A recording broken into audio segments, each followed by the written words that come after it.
Hi friends, welcome back to my channel banking digits. My name is Saikat. आज मैं आप लोगों के साथ यूसीपी 600 आर्टिकल 4 पे डिस्कस करूंगा। Article 4 is about credit versus contracts. उससे पहले मैं एक चीज़ बता दूं जो मैं पिछले वीडियोस पे भी बताया था। जो मेरा वीडियोस पे ऐसे येलो पे हाईलाइट किया हुआ है वही आपको यूसीपी आर्टिकल्स में मिलेगा। बाकी जैसे एग्जांपल्स दे रहा हूँ ये खाली आप लोगों को समझाने के लिए दिया हूँ, ये आपको आर्टिकल्स पे नहीं मिलेगा। तो ये चीज़ आप ध्यान रखिए ताकि आप कोरिलेट कर पाएंगे। ठीक है, तो चलिए शुरू करते हैं। फर्स्ट पॉइंट है, a credit by its nature is a separate transaction from the sale or other contract on which it may be based. इसका मतलब क्या है कि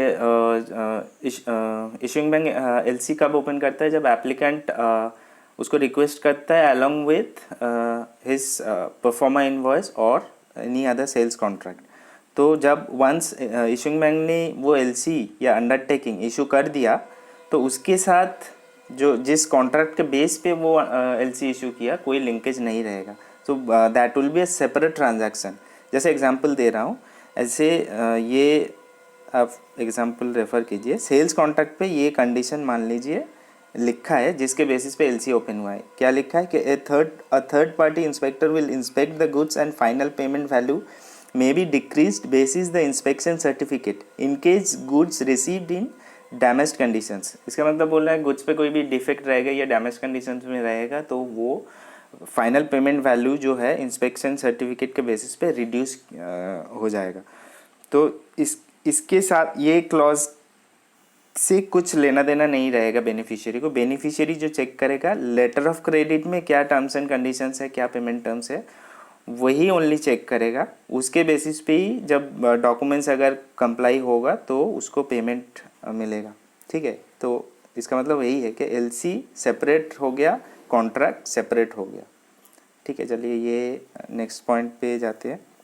नेक्स्ट लाइन है, banks are no way concerned with or bound by such contract even if any reference whatsoever to it is included in the credit. मतलब credit पे कहीं भी वो कॉन्ट्रैक्ट नंबर रेफरेंस कुछ दिया हुआ है तो banks are no way bound with it के उसको कॉन्ट्रैक्ट में क्या टर्म्स एंड कंडीशंस है चेक करना है या फिर उसके हिसाब से पेमेंट करना है। बैंक्स का इसमें कोई रूल्स नहीं है। ठीक है, बैंक ओनली जो लेटर ऑफ क्रेडिट इशू किया है उसमें जो टर्म्स एंड कंडीशंस है उसके बेसिस पे ही पेमेंट करेगा। जैसे एग्जांपल दे रहा हूँ, ये मान लीजिए 45A में गुड डिस्क्रिप्शन फील्ड में ये मेंशन किया हुआ है कि 1 unit portable air conditioner as per proforma invoice number 63278A। तो ये जो मेंशन रेफरेंस दिया है परफॉर्मा इनवॉइस नंबर का, इसका मतलब ये नहीं है कि जब भी डॉक्यूमेंट्स प्रेजेंट होगा तो बैंक को जाके अगेन एलसी का टर्म्स एंड कंडीशन भी चेक करना पड़ेगा, परफॉर्मा इनवॉइस का भी टर्म्स एंड कंडीशन चेक करना पड़ेगा। ऐसा बिल्कुल नहीं है। बैंक्स क्या करेगा, ओनली चेक करेगा जो इनवॉइस पे गुड डिस्क्रिप्शन मेंशन है ये वर्डिंग्स मेंशन है क्या नहीं, बस। परफॉर्मा इनवॉइस चेक नहीं करेगा। ये जस्ट एग्जांपल दिया है। ऐसा कोई भी रेफरेंस कोई और क्लॉज में भी दिया है तो वो बैंक का कुछ रूल्स नहीं है कि वो परफॉर्मा इनवॉइस या फिर कोई भी कॉन्ट्रैक्ट रेफरेंस है वो कॉन्ट्रैक्ट जाके चेक करेगा। ठीक है, नेक्स्ट पॉइंट पे जाता हूँ। Consequently, the undertaking of a bank to honor, to negotiate, or to fulfill any other obligation under the credit is not subject to claims or defenses by applicant resulting from its relationship with issuing bank or the beneficiary। इसका मतलब क्या है, मैं आपको ये chart पे समझाता हूँ। जो इशूइंग बैंक ने जो एलसी ओपन कर दिया बेनिफिशियरी को, it is a irrevocable and definite undertaking. ठीक है, अब एप्लीकेंट के साथ मान लीजिए बेनिफिशियरी के कुछ कोर्ट केस चल रहा है तो एप्लीकेंट क्या करेगा, इशूइंग बैंक को बोलेगा कि आप पेमेंट मत कीजिए या फिर मेरा फुल पेमेंट मत कीजिए, कुछ डिक्रीज़ कर दीजिए। ठीक है, तो ये ऐसा नहीं होगा। इशूइंग बैंक क्या करेगा, इशूइंग बैंक खाली चेक करेगा जो बेनिफिशियरी डॉक्यूमेंट्स प्रेजेंट किया है that is as per LC terms and UCP 600 है कि नहीं।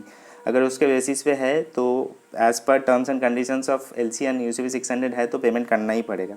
Even it goes with any other bank involve in that credit. मान लीजिए यहाँ पे कन्फर्मिंग बैंक है या फिर नॉमिनेटेड बैंक है, वो अगर नेगोशिएट कर रहा है उसका भी सेम कंडीशंस है।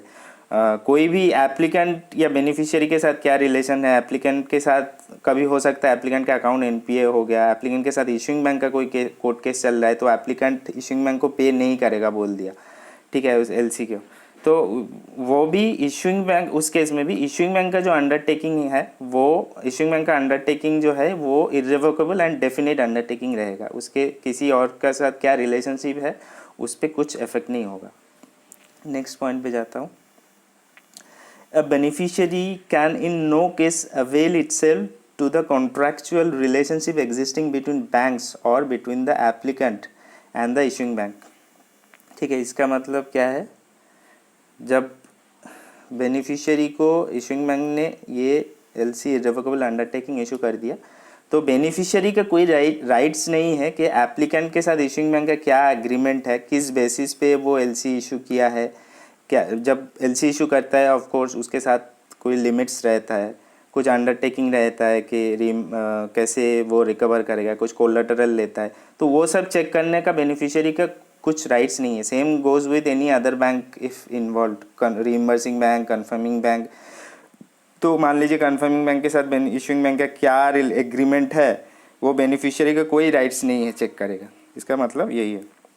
Next point, an issuing bank should discourage any attempt by the applicant to include as an integral part of the credit copies of the underlying contract, performa invoice and the like।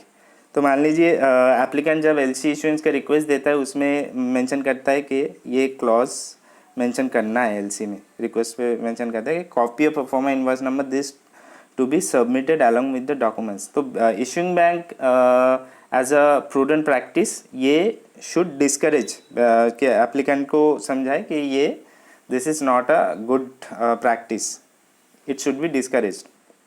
Even इसके बाद भी ऐसा clause mention होता है, मैं ये नहीं बोलूँगा कि मेंशन नहीं होता, बिल्कुल मेंशन होता है।